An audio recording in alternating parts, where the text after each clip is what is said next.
Good morning dear student. आज diploma in civil engineering 5th semester के बच्चों के लिए लेसन 2 है मृदा के भौतिक गुण। ठीक है, आज लेसन 2 स्टार्ट करेंगे, मृदा के भौतिक गुण। ठीक है, इसके बारे में अध्ययन करेंगे। ठीक है, तो सबसे पहले हम बात करेंगे, उसमें हम बताए थे कि मृदा क्या चीज़ होती है ना।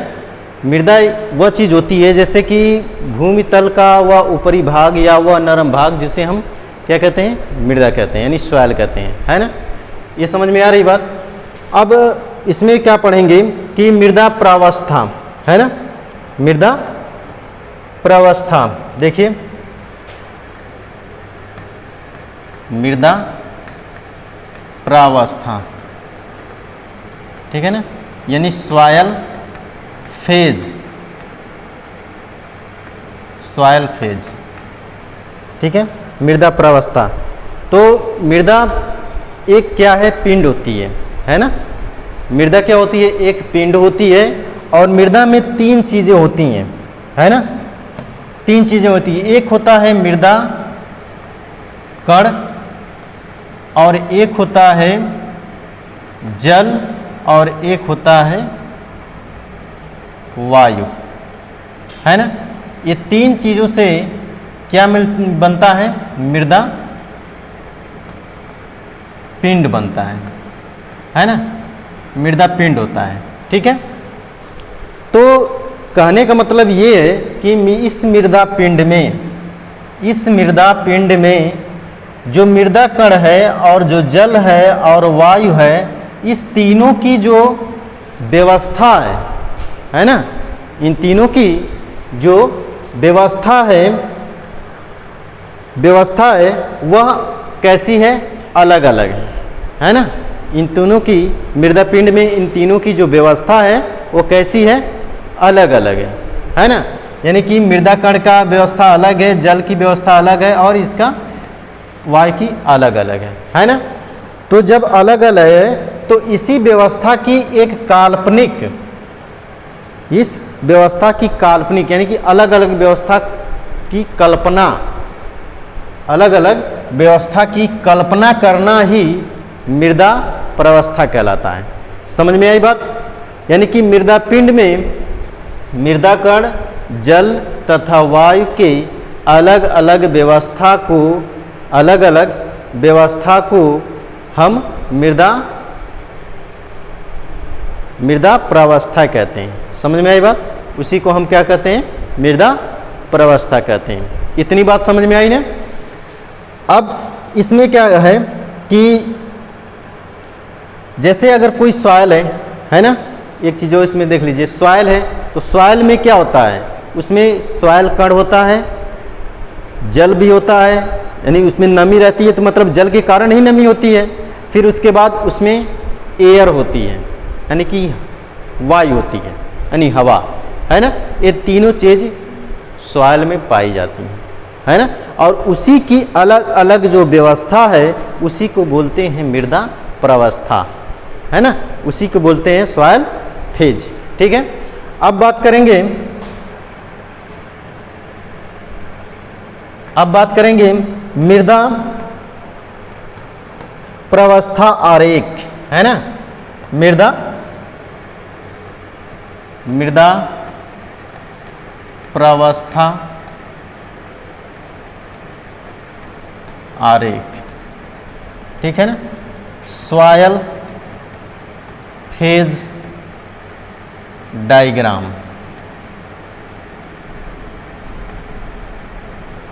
ठीक है, सॉइल फेज डायग्राम। ठीक है, अब इसमें क्या है कि वह आरेख, है ना, वह आरेख जो जिसमें विभिन्न गणनाएं की जाती हैं, जिसमें विभिन्न गणनाएं की जाती हैं, और मृदा में उपस्थित घटकों जैसे मृदा कण हुआ, जल हुआ और वायु हुआ, उसकी जो अलग अलग जो व्यवस्था करके हम जो आरेख में दिखाएंगे, व्यवस्था को दिखाएंगे, उसी को बोलते हैं मृदा प्रावस्था आरेख, है ना। यानी कि अलग अलग दर्शाते हैं जो मृदा कण को और जल को और वायु को, है ना, मृदा को और जल को और वायु को जो अलग अलग जब दर्शाएंगे, तो जब अलग अलग दर्शाएंगे तो उसी को बोलते हैं हम मृदा प्रावस्था आरेख, है ना। उसी को जब दर्शा देंगे अलग अलग तो उसी को बोलते हैं हम मृदा प्रावस्था आरेख, है ना। तो मृदा प्रावस्था आरेख जो है दो तरीके से खींच सकते हैं, है ना। एक होती है वास्तविक और एक काल्पनिक, है ना। वास्तविक कैसे होती है, देखिए जैसे इस टाइप का होता है ना। ये क्या चीज़ है, ये वास्तविक है।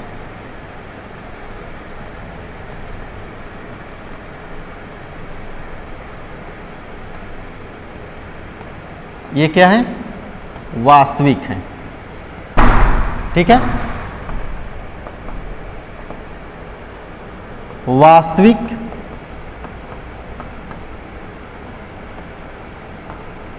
मृदा पिंड, ठीक है, ये है वास्तविक मृदा पिंड, ठीक है। जैसे अगर हम देखा जाए, अगर खेत में अगर हल चला दिया जाए तो खेत की जो मिट्टी है वो बड़े बड़े ऐसे ऐसे हो जाएंगी, तो उसी तरह जैसे ऐसे दिखेगा खेत में, है ना। जो ये जो है क्या है, मृदा पिंड है, यानी मृदा कण है। ये जो मृदा कण है, इसके जो ये जो खाली स्थान देख रहे हैं, है ना, जो खाली स्थान हम देख रहे हैं, ये सब इसमें क्या है, ये हैं वाइड, ये हैं वाइड हैं, है ना, रंध्र हैं, और उसी में क्या है कि जल और वायु रहता है। समझे बात को, जल और वायु इसी रंध्र में रहते हैं, है ना। तो ये हो गया वास्तविक मृदा पिंड, है ना। इसका काल्पनिक देख लीजिए, काल्पनिक कैसे होता है, जो कल्पना कर सकते हैं, है ना। जैसे ये हो गया जल, और ये हो गई वायु, और ये हो गया मृदा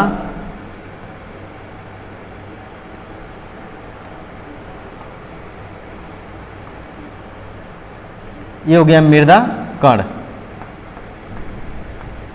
ठीक है ना। ये क्या हो गया, मृदा कण हो गया, और ये क्या है, जल हो गया, है ना। जल ऐसे होगा। और वायु को कैसे दर्शाएंगे, वायु को देख सकते हैं, वायु का रूप बताओ कि ऐसे दर्शा दें। वायु तो ऐसे है, वायु भरी हुई है, हवा भरी हुई है ना। अब क्या है, ये क्या हो गया, ये इसका काल्पनिक मृदा पिंड,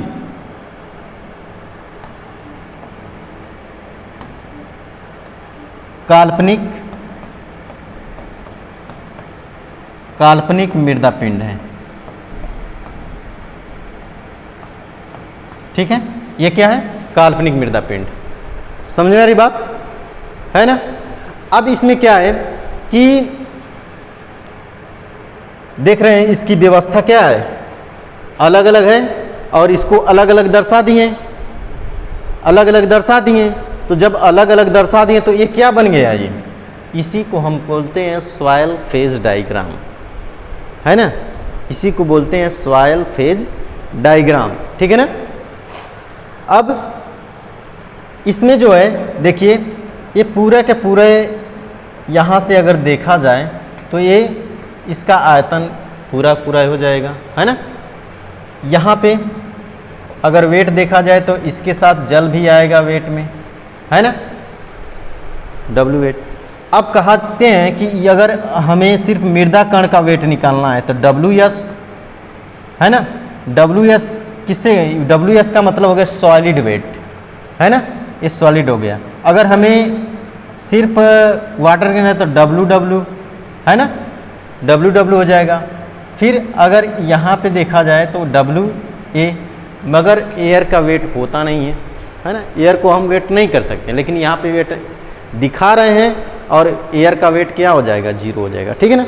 फिर है इधर इसका वी एस, यानी सॉलिड मृदा कण का आयतन। फिर यहाँ पे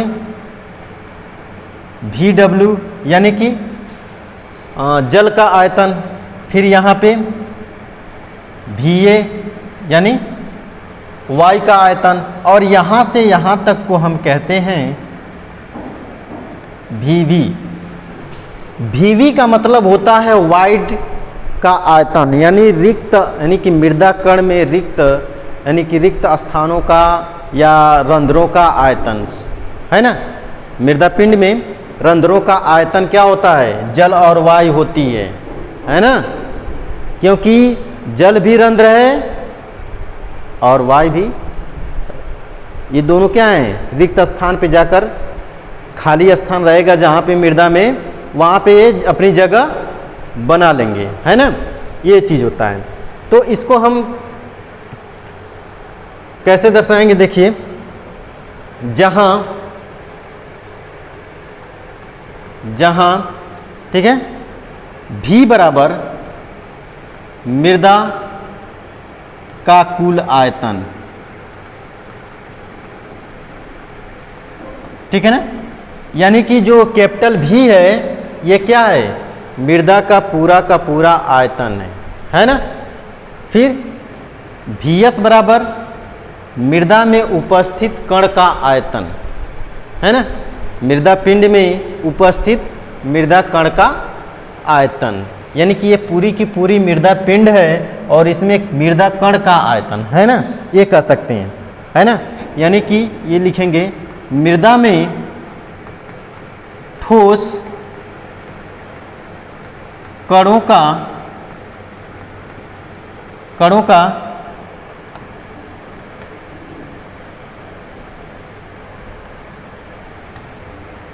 ठोस कणों का आयतन।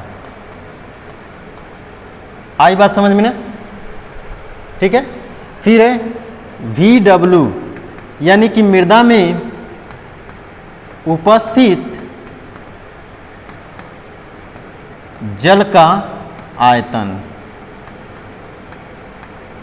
है ना, मृदा में उपस्थित जल का आयतन, है ना। फिर है VA, मृदा में उपस्थित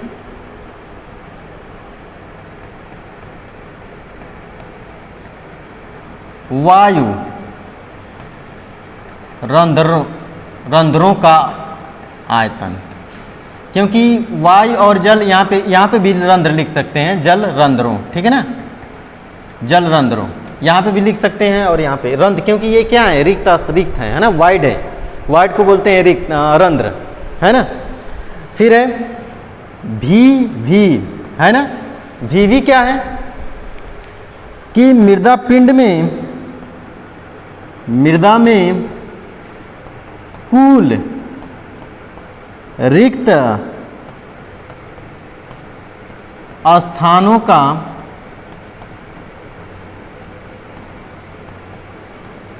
आयतन, है ना। मृदा में कुल रिक्त स्थानों का आयतन, मतलब कि यहाँ से यहाँ तक क्या है, ये रंध्र है, यानी रिक्त स्थान है ना, उसी का आयतन, ठीक है। फिर है अब उस साइड जाइए, W क्या है, मृदा का कुल भार, है ना, मृदा का क्या है, कुल भार, W बराबर, ठीक है ना। WS अगर देखा जाए तो मृदा में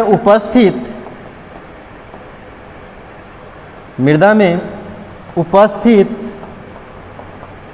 ठोस कणों का भार, ठीक है ना, यानी कि इस मृदा में ठोस कणों का भार ये है WS, है ना। फिर है WW, मृदा में उपस्थित जल का भार,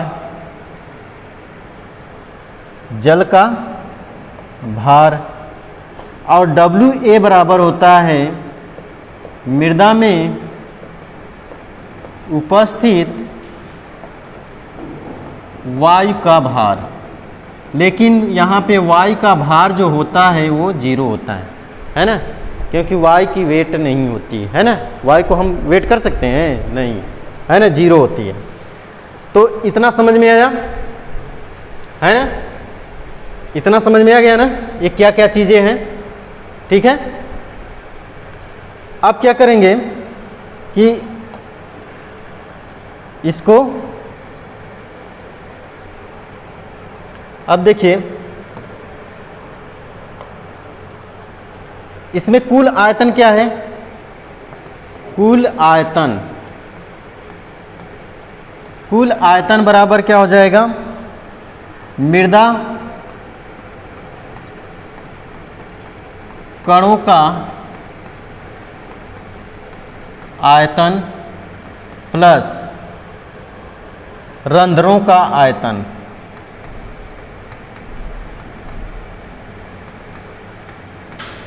है ना, कुल आयतन बराबर क्या होगा, मृदा कणों का आयतन प्लस रंध्रों का आयतन।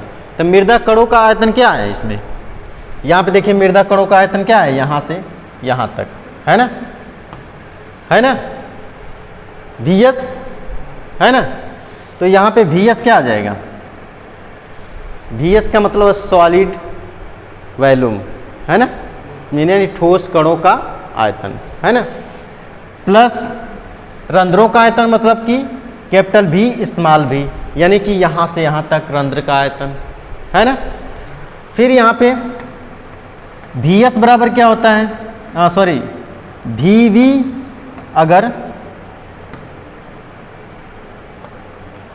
प्लस ये Vv है जो, इसके बराबर क्या होता है, यहाँ पे Vv बराबर क्या लिखे हैं कि क्या होता है, Vw प्लस Va, होगा कि नहीं होगा। तो यहाँ पे इसकी जगह पे हम ये लिख सकते हैं कि नहीं, है कि नहीं, ये लिख सकते हैं Vw प्लस Va, है ना, ये फॉर्म हो जाएगा।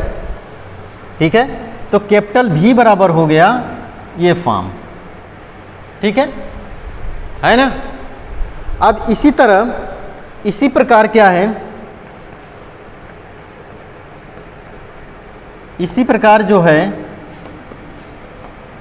इसी प्रकार कैपिटल W बराबर, कैपिटल W बराबर क्या हो जाएगा, Ws plus Ww plus Wa, है ना। तो W यहाँ पे जो है, ये W जो है, Wa बराबर यहाँ पे Wa बराबर क्या लेंगे, 0, क्योंकि एयर वेट जो होता है वो 0 होता है ना, एयर वेट जो होता है वो 0 होता है ना। तो यहाँ पे हो जाएगा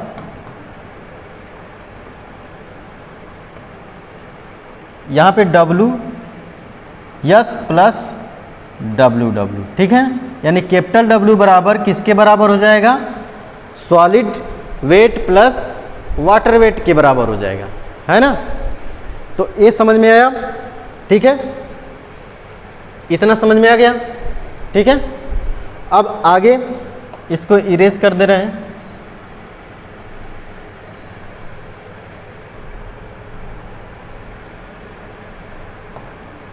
ठीक है, अब आ जाइए मृदा की अवस्था, है ना, अगला है मृदा की अवस्था। ठीक है, मृदा पिंड की अवस्था, मृदा पिंड की अवस्था। ठीक है ना, stage of solid weight, soil mass होता है।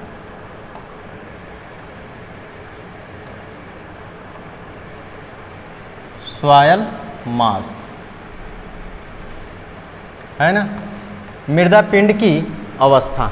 ठीक है, अब मृदा पिंड की अवस्था में क्या है कि मृदा पिंड की अवस्था जो होती है वह 3 प्रकार की होती है ना। मृदा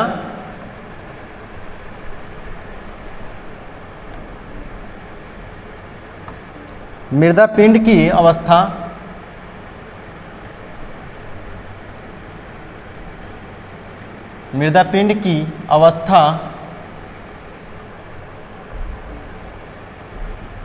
तीन प्रकार की होती है ना। 3 प्रकार की होती हैं। ठीक है, पहला प्रकार देखिए इसका, पहला है आंशिक संतृप्त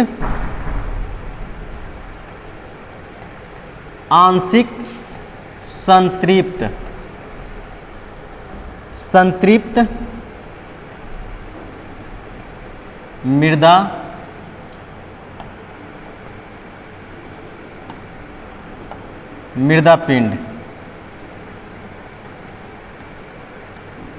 ठीक है ना, आंशिक संतृप्त मृदा पिंड यानी पार्शियली सेचुरेटेड सॉयल मास।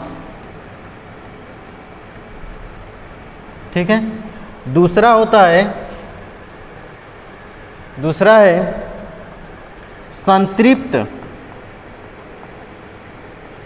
संतृप्त मृदा पिंड।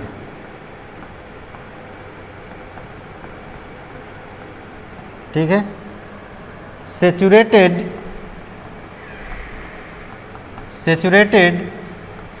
सॉयल मास। ठीक है, तीसरा है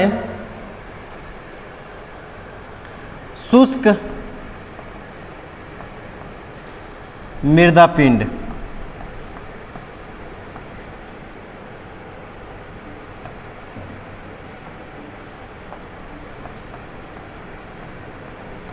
है ना, शुष्क मृदा पिंड, ड्राई सॉयल मास। ठीक है, ये 3 प्रकार की क्या होती हैं, मृदा की अवस्था होती हैं। मृदा पिंड की 3 प्रकार की अवस्था होती हैं, है ना। पहली अब अवस्था देखा जाएगा इसमें, पहली जो अवस्था है वो देखिए,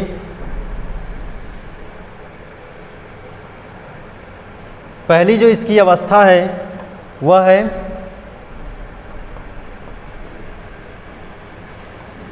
पहली अवस्था है आंशिक संतृप्त मृदा पिंड, है ना। आंशिक संतृप्त मृदा पिंड, है ना। पहली बात है कि जब मृदा पिंड होता है तो उसमें 3 घटक होते हैं, है ना। जब मृदा पिंड होता है, अगर कोई मृदा पिंड है तो उसमें 3 घटक होते हैं। पहला है एक मृदा कण, और एक होता है जल, और एक तीसरा होता है वायु। ये 3 घटक मृदा पिंड में पाए जाते हैं, है ना। 3 घटक मृदा पिंड में उपस्थित होते हैं, है ना।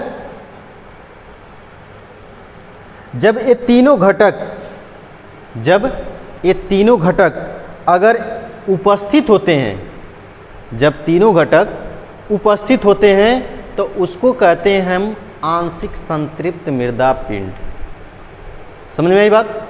यानी कि जब मृदा पिंड में तीनों घटक मृदा कण, जल और वायु उपस्थित होते हैं तो उसी को हम कहते हैं आंशिक संतृप्त मृदा पिंड।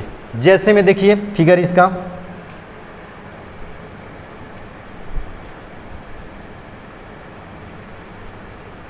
ये है ना, ये है मृदा कण, और ये जल है, और ये वायु, है ना। जब ये तीनों घटक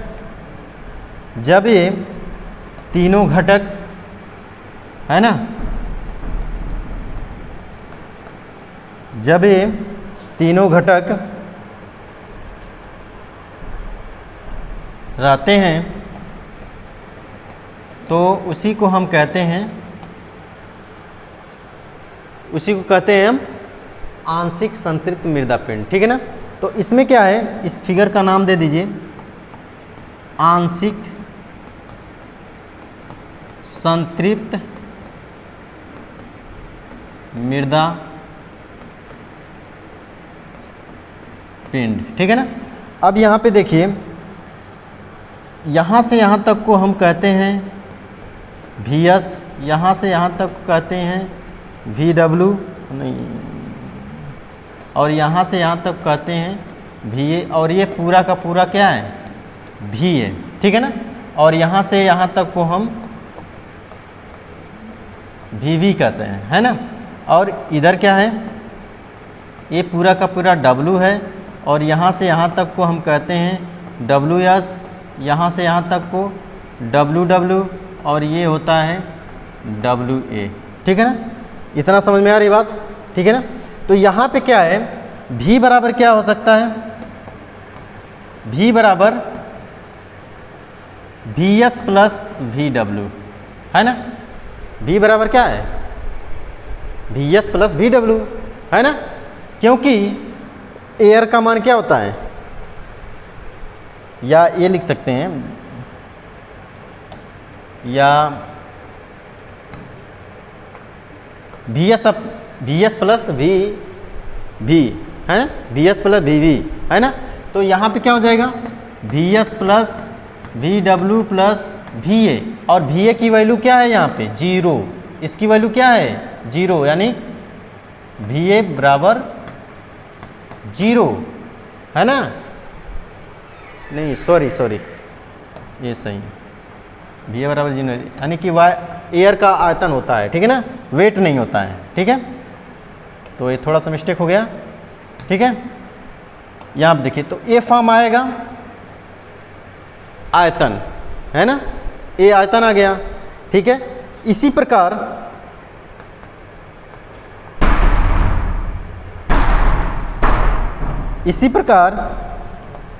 W बराबर